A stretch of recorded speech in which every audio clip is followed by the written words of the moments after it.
Hello বন্ধুরা, চলে এলাম তোমাদের সাথে আরও একটা নতুন হেলদি ব্রেকফাস্ট রেসিপি নিয়ে। আজকে শুক্রবার, তো আদুর টিফিনে সকালে কি দিয়েছিলাম সেটাই তোমাদের সাথে শেয়ার করতে চলে এলাম। তার আগে চলো মর্নিং ভিউটা দেখিয়ে দিই। এটা সকাল 5:30টার সময় ঘুম থেকে উঠে প্রথমে ফ্রেশ হয়ে নিলাম, তারপরে এক গ্লাস জল খেয়ে নিলাম। এবারে চলে যাব সোজা রান্নাঘর। তো কালকে রাত্রে আমি মুগ ডালটা ভিজিয়ে রেখেছিলাম, সেটাই আমি মিক্সিং জারে নিয়ে নেব। তার সাথে দিয়ে দেবো 1 কাপ ওটস আর বেশ খানিকটা পরিমাণে দই। এখানে আমি আমুলের টক দইটা ব্যবহার করেছি। এবারে এটাকে একটু গ্রাইন্ড করে নেব, জল দেওয়ার কোনো প্রয়োজন নেই, কারণ দইয়ের জলটাতেই একটা স্মুথ পেস্ট রেডি হয়ে যাবে। এরপরে আরও একটা মিক্সচার রেডি করে নেব। একটা বাটিতে নিয়ে নেব ক্যাপসিকাম কুচি, গাজর গ্রেট করে দিয়ে দেবো, আর এর মধ্যে দিয়ে দেবো পেঁয়াজ কুচি।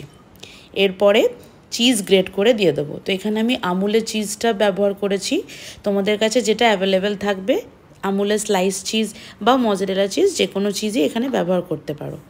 দিয়ে দেবো একটু নুন, গোলমরিচের গুঁড়ো আর একটু অরিগানো। এবারে ভালোভাবে এটাকে মিক্স করে নেব। ওইদিকে যে ডালের ব্যাটারটা আছে সেটা একটু জল দিয়ে একটু স্মুথ করে নেব।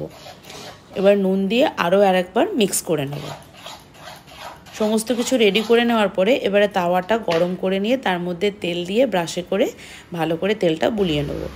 এরপরে বড় চামচের 2 চামচ এখানে ব্যাটারটা দিয়ে একটু স্প্রেড করে দেবো। বেশি বড় করব না, ছোট ছোট এখানে করব।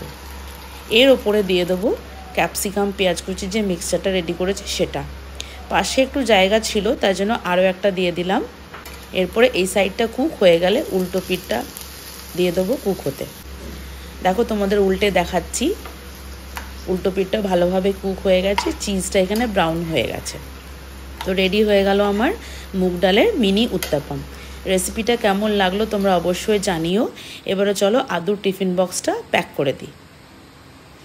তো এই মিনি উত্তাপামগুলোর সাথে একটু সস দিয়ে দিয়েছিলাম, আর তার সাথে দিয়ে দিয়েছিলাম একটু আম। রেডি হয়ে গেছে আদুর টিফিন।